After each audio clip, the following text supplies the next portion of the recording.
आज देखिए Joseph Prince के साथ। आज देखेंगे प्रभु ने हमारे लिए क्या रखा है धरती के अधिकार के संदर्भ में, और ये कुछ ऐसा है जो प्रभु ने मेरे दिल में रखा है।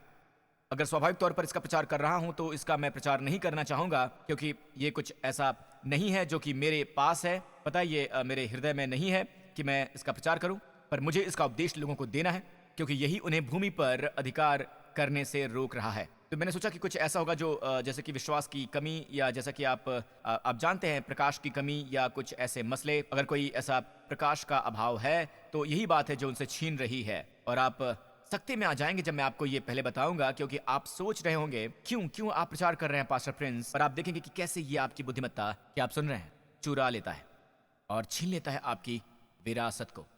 वहां शत्रु हैं जो चाहते हैं कि आपसे आपकी विरासत छीन ली जाए। एक बात और जो मैं आपको बताना चाहूंगा वो ये है कि जब आप शास्त्र वचन पढ़ते हैं तो हमेशा याद रखें, इजराइल से जो शारीरिक शत्रु हैं वो आज हमारे आत्मिक शत्रु हैं। वो परछाइयां हैं, वो टाइम्स हैं जो इशारा करते हैं उसकी वास्तविकता की ओर, जिसका आज हम अनुभव ले रहे हैं। वो सब बातें जो मैंने कुछ हफ्ते पहले पढ़ी, वो सब चीजें जो इजराइल के साथ हुई, उनके साथ हुई, और वो लिखे गए हैं हमारे धिक्कार के लिए, जो भी उनके साथ हुआ। आमीन। नंबर एक, बाइबल मसीह पर से पर्दा उठाती है। ये नंबर एक। और आपको इसे सीखने में आपका निहित स्वार्थ क्या है कि आप सुन रहे हैं, क्योंकि मसीह में जो कुछ भी है आप उसमें हैं। मसीह के पास जो कुछ भी है आप उसके सहवारिस हैं। आमीन। वो सब जो उनका है आपका है। जैसे वो हैं वैसे ही संसार में हम भी हैं। हमें खुद को ढूंढने के लिए बाइबल की आवश्यकता नहीं है। हम बाइबल पढ़ते हैं मसीह को ढूंढने के लिए। जब आप मसीह को ढूंढ लेते हैं आप स्वयं को पा लेते हैं। आमीन। क्योंकि अब आपका नया अपनत्व मसीह में है, और आप ये अवश्य देखें कि परमेश्वर ने मसीह की ओर कैसे देखा होगा। प्रभु की स्तुति हो। आप सीख रहे हैं? ओके। गिनती 32। रूबेनियों और गादियों के पास बहुत सारे जानवर थे, बहुत सारे जानवर थे। जब उन्होंने याजेर और गिलाद देशों को देखकर विचार किया, वो कौन सी संतान है? 12 गोत्रों में से वो 2.5, रूबेन और गाद। कहिए रूबेन और गाद, और मनाशे का आधा गोत्र। चलिए इन्हें नक्शा दिखाते हैं ताकि ये समझ सकें। हमारे पास हैं ये इजराइल का नक्शा है, और आप यहाँ पर गोत्रों को दिए गए भूमि की ओर देख रहे हैं, जहाँ यहोशू के जमाने से ये बांटा गया है उनके विरासत के अनुसार। जी हाँ, विरासत के अनुसार। ओके, तो इस तरफ है दाईं ओर। क्या आप देख सकते हैं रूबेन, गाद, पूर्व में मनश्शे? उस समय तक वो प्रतिज्ञा के प्रदेश में नहीं थे, वो असल में प्रतिज्ञा के प्रदेश के बाहर हैं। ओके, क्या आप बाहर का हिस्सा देख सकते हैं? वो दाईं ओर है, वो पूर्व की ओर। उन्होंने अब तक यर्दन नदी को पार नहीं किया है, जो कि नीली रेखा है। आप गलीली सागर देख सकते हैं, राइट? उसके नीचे डेड सी देख सकते हैं। ऑलराइट, दोनों के बीच में है यर्दन नदी। ओके, याद कीजिए कैसे यहोशू और उसके सभी लोगों ने यर्दन नदी पार की थी। अब वो औपचारिक तौर पर प्रतिज्ञा के प्रदेश में हैं, तो इस तरफ प्रतिज्ञा का प्रदेश नहीं है, राइट? टेक्निकली वो प्रतिज्ञा के प्रदेश में हैं, पर वो अभी पार नहीं गए हैं प्रतिज्ञा के प्रदेश में। पर ये 2.5 गोत्र, उनके पास बहुत ही ज्यादा मवेशी और जानवर हैं, बहुत ही ज्यादा। तो उन्होंने देखा कि ये प्रदेश बहुत ही हरा भरा और उपजाऊ है, और ये उनके मवेशियों के लिए चारागाह की अच्छी जगह है, बढ़िया जगह है। वो सब प्रतिज्ञाएं जो परमेश्वर ने दी थी उस प्रदेश के बारे में जहां दूध और मधु बहता था, वो सब भुला दिए गए। और उन्होंने मूसा से कहा कि वो यहां बसना चाहेंगे, और मूसा बहुत नाराज हो गया। मूसा ने उनसे कहा कि चलिए कहानी पर चलते हैं। मूसा ने गादियों और रुबेनियों से कहा, जब तुम्हारे भाई युद्ध करने को जाएंगे तब क्या तुम यहां बैठे रहोगे? अब आप इजराइल की संतान के हृदयों को निराश क्यों कर देंगे उस प्रदेश में जाने से जो प्रदेश उन्हें दिया गया है? निराश करने का पाप। वचन 8, जब मैंने तुम्हारे बाप दादाओं को, अब जानते हैं ये निराश करना क्यों है। हमारे पास 2.5 गोत्र कम हुए अतिक्रमणकारियों से लड़ने के लिए। आमीन। जब मैंने तुम्हारे बाप दादाओं को कादेश बरने से कनान देश देखने के लिए भेजा, यानी जब उन्होंने एशकॉल नाम नाले तक पहुंचकर देश को देखा, उन्होंने इजराइल की संतान के हृदयों को निराश किया। तब इजराइलियों ने उस देश के विषय में जो यहोवा ने उन्हें दिया था अस्वीकार कर दिया। उन्होंने 12 भेदिए भेजे जो लौट आए ये कहते हुए कि वो दानव हैं, दीवारें बहुत ऊंची हैं, हम देश पर अधिकार नहीं कर सकते। यहोशू और कालेब कहते चलो, क्योंकि वो हमारी रोटी ठहरेंगे, छाया उनके ऊपर से हट गई है। परमेश्वर बहुत रुष्ट हो गए और लोग यहोशू और कालेब पर पथराव करना चाहते थे। तो प्रभु ने कहा, मूसा ने उन्हें याद दिलाया इजराइल की संतान को निराश करने के संदर्भ में, और वहां जो हुआ था उस पर लंबी चर्चा हुई थी, कैसे प्रभु क्रोधित हो गए थे। और परमेश्वर ने कहा कि वो जो 20 के ऊपर हैं वो निर्जन प्रदेश में मर जाएंगे, वो जो 20 के नीचे हैं वो जिएंगे कालेब और यहोशू के साथ प्रतिज्ञा के प्रदेश में जाने के लिए। ओके, और ये हुआ यहोशू के जमाने में। तो आप जानते हैं कई सारे मारे गए। तो मैं नहीं चाहता हूं कि हम घूमते भटकते रहने वाली पीढ़ी बन जाएं, वो पीढ़ी जिन्हें अपनी संपत्ति नहीं मिली। तो खैर, इन लोगों में कोई हृदय नहीं था। तो इन लोगों के हृदय में ये नहीं था। रूबेन का गोत्र, गाद और मनश्शे का हृदय प्रतिज्ञा के प्रदेश की ओर नहीं था। हाँ, हम बस यही सोचते हैं कि जैसे आज हम कहते हैं कि उन्हें नेचुरल प्रॉफिट चाहिए, वो बस पैसा कमाना चाहते हैं, बस इतना ही। विरासत महत्वपूर्ण नहीं है। उन्होंने ये नहीं जाना कि विरासत में धन भी शामिल होगा जो प्रभु ने उनके लिए रखा हुआ है। पर उन्होंने समझौता किया। पता है, जो कुछ भी पाने के लिए आप समझौता करते हैं, अंत में आप उसे खो देते हैं। आप पाएंगे कि ये गुणवत्ता में घटिया है, मुझे अच्छी आमदनी मिल सकती है। तो उन्होंने जो कहा वो ये था। समय की कमी की वजह से मैं आपको बताना चाहूंगा कि रूबेन, गाद और मनश्शे का आधा गोत्र कहते हैं, तुम सोच रहे हो कि तुम नहीं लड़ोगे क्योंकि हम यहां बसते हैं? नहीं, हम यर्दन नदी को पार करेंगे और अपने भाइयों के लिए लड़ेंगे, फिर वापस आकर अपने परिवारों के साथ सम्मिलित होंगे। तो उन्होंने सोचा अपने पत्नियों, अपने बच्चों, अपने परिवार को छोड़ना। आज जो यर्दन का इलाका है वहां हम उन्हें वहां छोड़ देंगे, हम सशस्त्र जाएंगे, हम अंदर जाएंगे और लड़ेंगे। तब मूसा ने उनसे कहा, अगर तुम ऐसा करो, अगर तुम यहोवा के आगे युद्ध करने को हथियार बांधो और यर्दन के पार तक चलो, नीचे आइए, जब तक यहोवा अपने आगे से अपने शत्रुओं को न निकाले और देश यहोवा के वश में ना आए, तो उसके पीछे तुम यहाँ लौटोगे और यहोवा और इजराइल के विषय निर्दोष ठहरोगे। और अगर ऐसा तुम ना करो, मूसा ने कहा, तो यहोवा के विरुद्ध पापी ठहरोगे। और ऐसा हुआ तो ये याद रखना कि तुमको तुम्हारा पाप लगेगा। यह हतोत्साहन का पाप है। प्रचारक इसका इस्तेमाल करना पसंद करते हैं, याद रखो तुमको तुम्हारा पाप लगेगा। उन्हें ये यहां से ही मिला है और ये पाप है अपने भाइयों को हतोत्साहित करने का। आमीन। इस स्थान पर रहने की इच्छा लेकर, और इसे मैं कहता हूं कि सांसारिक सीमाएं, संसार में सीमाएं लगाना। मैं आपको ये नक्शा फिर से दिखाना चाहूंगा। ओके, वो इस समय सबसे ज्यादा नजदीक है। क्या आप रूबेन को देख सकते हैं? क्या आप गाद को देख सकते हैं? क्या आप पूर्व में मनश्शे को देख सकते हैं? एक पूर्व का मनश्शे है और एक पश्चिम का है। तो इन सभी ढाई गोत्रों ने अपने सर्वोत्तम से समझौता किया है। देखिए, सर्वोत्तम का शत्रु बदतर नहीं है, वो बेहतर है। मतलब बेहतर शत्रु है वो। आप किसी चीज को मान लेते हैं तो आप सोचते हैं वो बेहतर है और आप सर्वोत्तम को खो देते हैं। ओके, तो उन्होंने सर्वोत्तम देश को खो दिया। तो यहां पर ढाई गोत्र, रूबेन, गाद और मनश्शे हैं। इन गोत्रों के बारे में आपको कुछ बताना चाहूंगा। नंबर 1, इसके बाद इन तीनों गोत्रों में से आप सुनते नहीं कि उनमें से कोई भविष्यवक्ता आया हो। हम किसी योद्धा के बारे में नहीं सुनते हैं। हम उनमें से किसी भी प्रसिद्ध व्यक्ति के बारे में नहीं सुनते हैं जो इन ढाई गोत्रों से निकला हो। दूसरे शब्दों में, वो सामान्य मसीही बन जाते हैं, तटस्थ मसीही। संसार की सीमा में जहां वो जितना संभव हो सके संसार के निकट रहेंगे, ऑलराइट, पर वो वंचित रहे जो सर्वोत्तम परमेश्वर के पास है। पर सोचिए, संसार क्या है? चलिए संसार को परिभाषित करते हैं। आप कहते हैं संसार आपका फैशन है, आपका मेकअप है, जो कपड़े आप पहनते हैं या जो कुछ भी है, ये वो संसार नहीं है। और संसार वृक्षों के बीच चलना भी नहीं है। और पता है, कुदरत का आनंद लेना। मैं परमेश्वर की सृष्टि से प्रेम करता हूं, मैं बहुत प्यार करता हूं। मुझे वृक्षों को देखना बहुत पसंद है, मैं झरनों के पास रहना पसंद करता हूं। मुझे प्रभु की सृष्टि से प्रेम है। पर यह संसार नहीं है। दरअसल यह संसार है तो फिर बाइबल में लिखा है कि परमेश्वर ने जगत से इतना प्रेम किया, प्रभु ने उसे प्रेम किया, राइट? ये इस बात का हवाला नहीं है कि परमेश्वर ने जगत से इतना प्रेम किया, यह हवाला है संसार के सभी लोगों का। तो क्या होगा प्रभु ने इस संसार से प्रेम ना किया हो? ऑलराइट, संसार से प्रेम न करो, ना ही संसार की चीजों से। अगर कोई संसार से प्रेम करता है तो पिता का प्रेम उसमें नहीं है। क्या आप देख सकते हैं? पर संसार क्या है? वो सारी चीजें, उनमें से सबसे पहला है शरीर की अभिलाषा, नेत्रों की अभिलाषा और जीवन का अभिमान, जो पिता से नहीं है पर यह संसार का है। क्या आप देख सकते हैं इसे? तो वो अभिलाषा जो आपके अंदर है, वो अभिलाषा जो कुछ पाने की है, और फिर ये आधारित है शरीर की अभिलाषा पर, नेत्रों की अभिलाषा पर। और ये वही है जो कि हव्वा ने किया। बाइबल में लिखा है कि उसने पेड़ को देखा कि वो भोजन के लिए अच्छा है। तो यह है नेत्रों की और शरीर की अभिलाषा।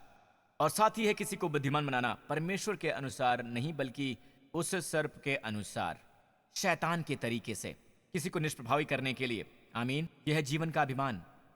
और यीशु को परखा गया, परीक्षा में डाला गया शत्रु के द्वारा। परखना नहीं बोलना चाहिए था।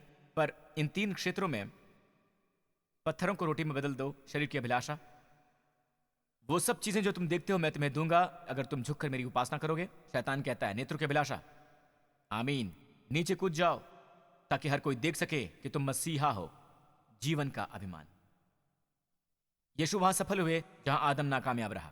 आदम एक संपूर्ण वातावरण में था, हर बात उसके हित में थी, पर वो असफल रहा। यीशु एक बहुत ही प्रतिकूल परिस्थिति में थे, उनके लिए वहां कुछ नहीं था, निर्जन प्रदेश में थे, वहां भोजन भी नहीं था, पर वो सफल हुए। मैं चाहता हूं कि आप ये जान लें कि यीशु आप में है। ऑलराइट। और बाइबल कहती है अगर कोई संसार से प्रेम करता है, पिता का प्रेम, तो संसार है अभिलाषा शरीर की, अभिलाषा नेत्रों की, जीवन का अभिमान। तो गौर करें कि अगर कोई संसार से प्रेम करता है तो बाइबल का निष्कर्ष क्या है? पिता का प्रेम, ना कि पिता के लिए प्रेम, बिल्कुल भी नहीं। किसी को कहने ना दो कि तुम पिता से प्रेम करते हो तो तुम संसार से प्रेम नहीं करोगे। कोई तुम्हें इस तरह से दोषी महसूस ना कराए। ओके, वो कह रहा है कि यदि आप अपने प्रति पिता के प्रेम का व्यवहार करते हैं और पिता कहते हैं मैंने तुम्हारे लिए यही सर्वोत्तम समझा है, तुम इसे कम पर समझौता नहीं करोगे, क्योंकि आप जानते हैं कि पिता आपसे प्रेम करते हैं। यदि पिता आपसे प्रेम करते हैं तो आप जानते हैं कि वो आपके लिए सर्वोत्तम ही सोचते हैं। मेरे पिता मुझसे प्रेम करते हैं और वो चाहते हैं कि मैं जो भी करूं वो सर्वोत्तम हो। तब भी जब हालात बिगड़ जाते हैं, मेरे पिता इसे मेरी बेहतरी के लिए मोड़ देते हैं। तो जो लोग संसार से प्रेम करते हैं वो इसलिए नहीं होता कि उसमें पिता का प्रेम नहीं। मैं आपको बता रहा हूं कि यहां तक कि मसीह भी जब संसार की तरह बनते हैं, संसार के दर्शन में, संसार की शैली में, अंत में वो संसार से भी नीचे आ जाते हैं। बहुत सावधान रहिए। अब मैं इसे यहां पर समाप्त करूंगा। बाय द वे, सिर्फ मैं आपको ये बताना चाहता हूं कि जब प्रभु कहते हैं कि आपके लिए सर्वोत्तम है उनके पास, तो आप जान नहीं पाएंगे वो क्या है। क्या आप सुन रहे हैं? मैं सोचता था कि ये सर्वोत्तम है जब मेरा ये रिश्ता चल रहा था, और फिर मेरे साथ ये आ गई वेंडी, ये खूबसूरत सा रिश्ता। मैं आपको बहुत सी कहानियां बता सकता हूं। द स्टार हमें बुगीज में एक जगह दी जाती थी, ऑलराइट, एक छोटी सी जगह, पर मुझे कुछ भी अच्छा नहीं लगता था और परमेश्वर ने मुझसे कहा कि ये सर्वोत्तम नहीं है। तो मैंने अपने लीडर से कहा कि मेरे ख्याल से परमेश्वर ने मेरे लिए सर्वोत्तम सोचा हुआ है। सिंगापुर में जमीन की कमी है और वो सब, और प्रभु ने तुम्हारे लिए बड़ी जगह देखी हुई है। हाँ, मैंने सबसे कहा, और मैं यहां पर खड़ा हुआ हूं और मैं आपको बता दूं कि मुझे यकीन था, और आप लोग भी यहां पर बैठे हुए हैं। तो पहले तो ये आत्मिक संसार में एक विरासत थी, ऑलराइट, पर विरासत हमेशा भौतिक रूप में होती है। विरासत के बारे में जो मैं कहना चाहता हूं उसे जल्दी से लिख लें, और मैं केवल एक अंतिम कहानी बताऊंगा, फिर हम समाप्त करेंगे। ऑलराइट, 3 बातें। नंबर 1, पतरस 1:3 जरा दिखाइए। बाइबल कहती है यहाँ विरासत के बारे में, वचन 4 में, ये विरासत यानी मीरास के बारे में कहता है, जिसने यीशु मसीह को मरे हुए में से जी उठने के द्वारा अपनी बड़ी दया से हमें जीवित आशा के लिए नया जन्म दिया। नंबर 1, हमारी मीरास अजर है। इसका मतलब है ये मृत्यु से अछूती रहेगी, मृत्यु से अछूती। अगर प्रभु आपको कुछ देते हैं तो ये धरती के कुदरती नियमों पर नहीं चलता है। अगर वो आपको कुछ देते हैं तो ये धरती के कुदरती नियमों पर नहीं चलता है, ठीक है? यदि आपको वो रिश्ता देते हैं तो वो मृत्यु विषयक नहीं है। शायद आप परीक्षाओं के दौर से गुजरे होंगे, पर यह मृत्यु से प्रभावित नहीं है। अब नंबर 2, ये मीरास अशुद्ध नहीं हो सकती। अशुद्ध होना क्या होता है? ये पाप के द्वारा अशुद्ध नहीं हो सकती। अशुद्ध होने का मतलब क्या है? ये पाप के द्वारा दागदार नहीं हो सकती, बिल्कुल भी नहीं, बिल्कुल भी नहीं। तो पाप इसे छू नहीं सकता है। पहला वाला है भ्रष्ट ना होना, मौत इसे छू नहीं सकती। अशुद्ध है, पाप इसे छू नहीं सकता। दूसरे शब्दों में, आप इसे पाप के द्वारा छू नहीं सकते हैं। आप मसीह में हैं। जी हां, क्योंकि आप मसीह में हैं। आमीन। हम पाप नहीं करना चाहते हैं क्योंकि पिता का प्रेम हमारे हृदय में है। हम जानते हैं कि पिता हमसे प्रेम करते हैं। और नंबर 3 ये कि ये फीका नहीं पड़ता है। फीका नहीं पड़ता है मतलब कि ये अमिट रहता है। ये क्या है? किससे अछूता रहता है? समय से। ये फीका नहीं पड़ता है। ओके, अब ये कहां है? हमारी मीरास, ये सुरक्षित है, ये आरक्षित की गई है स्वर्ग में और संरक्षित है वहां स्वर्ग में। और इसका मतलब यह है कि एक दिन ये आपको मिल जाएगी। जी नहीं, वो आपको आज ही मिलेगी।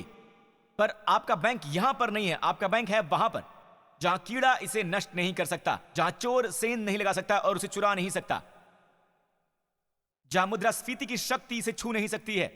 पर आप इसे यहां भुना सकते हैं क्योंकि अगले वचन में लिखा है, जिनकी रक्षा परमेश्वर के सामर्थ्य से विश्वास के द्वारा उस उद्धार के लिए जो आने वाले समय में प्रकट होने वाली है की जाती है। यह शब्द समय वहां ग्रीक में है कैरोस, जो समय का एक विशेष मौसम, जब ये उद्धार द्वारा मुक्ति नहीं है अनंत मृत्यु से।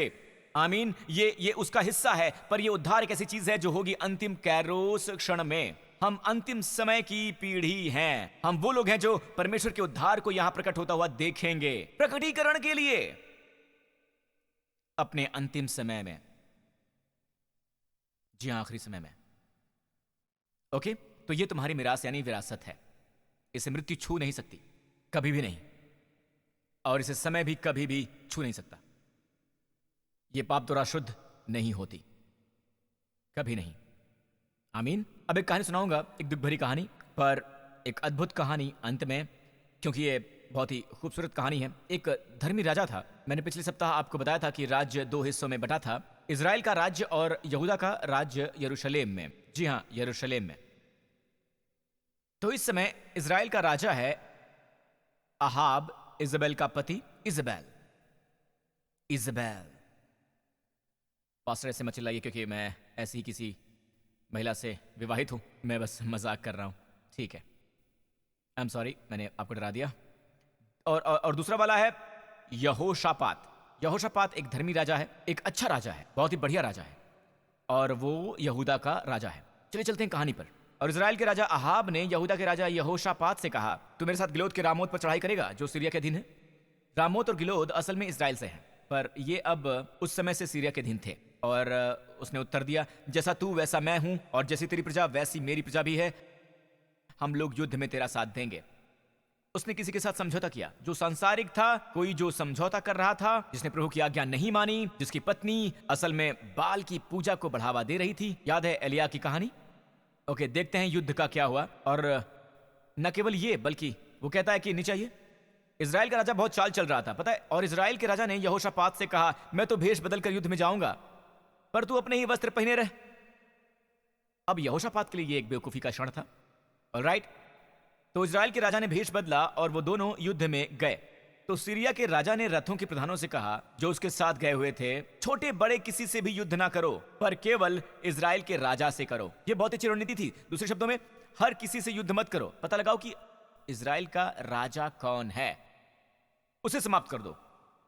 और अपने राजा के कपड़े कौन पहने था? यहोशापात। भेष कौन बदले था? अहाब। नहीं चाहिए। तो जब रथों के प्रधानों ने यहोशापात को देखा, ठीक है, तो उन्होंने कहा कि देखो, इजराइल का राजा वही है। बेशक वो राजा नहीं था, वो यहूदा का राजा था, पर वो शाही तामझाम पहने हुए था, और उन्होंने आक्रमण किया, और वो उसी से लड़ने को मुड़े। इस पर यहोशापात चिल्ला उठा, और यहोवा ने उसकी सहायता की, और प्रभु ने उसको उसके पास जाने की प्रेरणा दी। तो ये देखकर कि वो इजराइल का राजा नहीं है, रथों के प्रधान उसका पीछा छोड़कर लौट गए, उसे छोड़कर वापस चले आए। ऑलराइट, चलते हैं यहोशापात ने अहाब से क्या कहा। यहोशापात ने इजराइल के राजा अहाब से कहा, जैसा तू वैसा मैं भी हूं, और जैसी तेरी प्रजा है वैसी मेरी प्रजा भी है, तो हम लोग युद्ध में तेरा साथ देंगे। कुछ अर्सा पहले मैं इसका अध्ययन कर रहा था, प्रभु ने इस शब्द को मेरी ओर उछाला, और मैं इसे आपके लिए अंडरलाइन कर रहा हूं। जैसा तू वैसा मैं भी हूं। जब भी आप किसी को ये कहते हैं जो परमेश्वर द्वारा आशीषित नहीं है, कोई जो सांसारिक सिद्धांतों अनुसार रह रहा है और संसार की शैली में जी रहा है, धोखाधड़ी या उस तरह की चीजों में, जब आप उन्हें बताते हैं कि जैसा तू वैसा मैं भी हूं, तो आपको उन जैसा भाग्य मिलेगा। क्या आप सुन रहे हैं?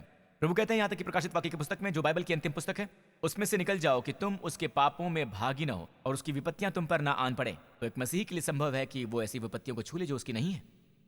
हालांकि हम आशीषित हैं, हम उन चीजों में उलझ सकते हैं जो हमारी नहीं है। तो प्रभु कह रहे हैं, ध्यान से सुनिए, जानते हैं यहोशापात क्या कहता है? जैसा तू वैसा मैं भी हूं। और अंत में वो उसी के भाग्य में जा गिरा, उस स्थान पर जहां इजराइल के राजा को होना चाहिए था। शत्रुओं से घिरा हुआ, मारा जाने वाला था, पर परमेश्वर की दया के कारण वो बच गया था। पर सुनो सुनो सुनो, जिस पर उसने कहा कि जैसा तू वैसा मैं भी हूं, बैंग, भाग्य दूसरे व्यक्ति का तुम्हारा हो गया। वो सब जो उसके पास था, वो भाग्य, सब मीठा, वो सब आपका। उसके लाभ आपके हैं, और वो लाभ क्या है? वहां मीठा क्या है, वहां आशीष क्या है? ये सिद्धांत है। एक यूहन्ना 4:17 में, यूहन्ना 4:17 देखिए, जैसा वो है वैसे इस संसार में हम भी हैं। जब बात आती है यीशु पर, इसकी ओर देखिए, वो इस समय कहां है? सभी प्रधानताओं से दूर, हर दुष्टात्मा से दूर, सबसे ऊपर। जैसा तू वैसा मैं हूं। हम उन्हीं के भाग्य को झेल रहे हैं। वो प्रभु के अनुग्रह के अधीन है। हम कहते हैं जैसा तू है वैसा मैं भी हूं, मतलब हम उसका आनंद उठाते हैं जहां वो है। आप समझ रहे ना? क्योंकि ये सत्य है, जैसा वो है वैसा इस संसार में हम भी हैं। पर किसी को वो ऐसे बताते हैं जो आशीषित नहीं है, जैसा तू वैसा मैं भी हूं, वही बात है। तो वही होता है जैसा यहोशापात के साथ हुआ है। वो एक ऐसे स्थान पर आया जहां वो तकरीबन मिटने ही वाला था, हालांकि वो पूरा ध्यान का केंद्र था, वो स्थान जहां इजराइल के राजा को होना था। तो कभी भी किसी के साथ खुद की पहचान मत बनाइए सिवाय प्रभु यीशु मसीह के। जैसे वो हैं इस संसार में हम भी वैसे ही हैं। कभी मत कहिए कि मेरे दादा एक स्वस्थ मनुष्य थे, वो एक लंबी उम्र जिए, वो 100 साल तक जिए, मेरे पिता स्वस्थ हैं इसलिए वो 99 में मरे, तो मुझे यकीन है कि मैं भी स्वस्थ रहूंगा। नहीं नहीं नहीं नहीं, आप गलत व्यक्ति से पहचान बना रहे हैं, आप शरीर पर भरोसा कर रहे हैं। ये बहुत ही खतरनाक धरातल है, ये भ्रष्ट हो सकता है, ये शुद्ध हो सकता है, ये फीका पड़ सकता है। ओके, आपकी जीन्स भी फीकी पड़ सकती है, बिगड़ सकती है, पर आपकी मिरास भ्रष्ट नहीं होती है।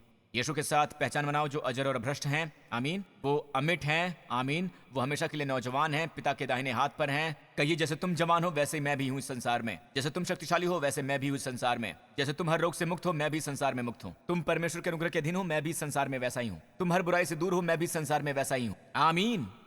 कोई सीमा नहीं है। आप में से जिन्होंने कभी अपना विश्वास मसीह में नहीं डाला है, इसी समय प्रार्थना कीजिए पूरे दिल से। आमीन कहिए। हे स्वर्गीय पिता, मैं विश्वास करता हूं कि मसीह पापियों के लिए मरे। मैं एक पापी हूं, मैं धन्यवाद करता हूं कि मसीह मेरे लिए मरे, और विश्वास करता हूं कि उन्होंने मेरे सारे पाप उठा लिए हैं, मेरी सब दंडाज्ञाएं सही हैं, तो फिर मैं कभी दंडित नहीं होऊंगा और वो मुर्दों में से जी उठे। मैं विश्वास करता हूं कि मसीह मुझ पर नजर रखे हुए हैं। मैं स्वीकार करता हूं कि यीशु मसीह मेरे प्रभु हैं और उद्धार करता हैं। यीशु के नाम पर आमीन। अपने पांव पर खड़े हो जाइए। अब ये एक सरल सी प्रार्थना है, पर अगर आप विश्वास करते हैं जो भी आपने अभी भी कहा है, बाइबल कहती है एक ही झटके में ये इतना आसान है कि आपने छुटकारा पाया और आप स्थानांतरित हुए अंधकार के राज्य से ज्योति के राज्य में। आमीन। प्रभु की स्तुति हो। पूरे स्थान पर अपने हाथ उठाइए, मैं आपको आशीष दूंगा। इस आने वाले सप्ताह में परमेश्वर आपको आशीष दें, आपके परिवार को, और उन्हें सलामत रखें। प्रभु आपको सुरक्षित रखें। प्रभु आपको हर एक खतरे से बचाएं, आपको हर एक हानि से संरक्षित रखें और हर दुष्ट की हर बुरी शक्ति से बचाएं। परमेश्वर आपको अनुग्रह दें कि आप समुद्र की मछलियों की तरह हों जो कोशर हैं, जो इस संसार से फिसल रही हैं, और फिर भी उनमें वो स्किल्स हैं जो गंदगी को मछली में नहीं आने देते हैं।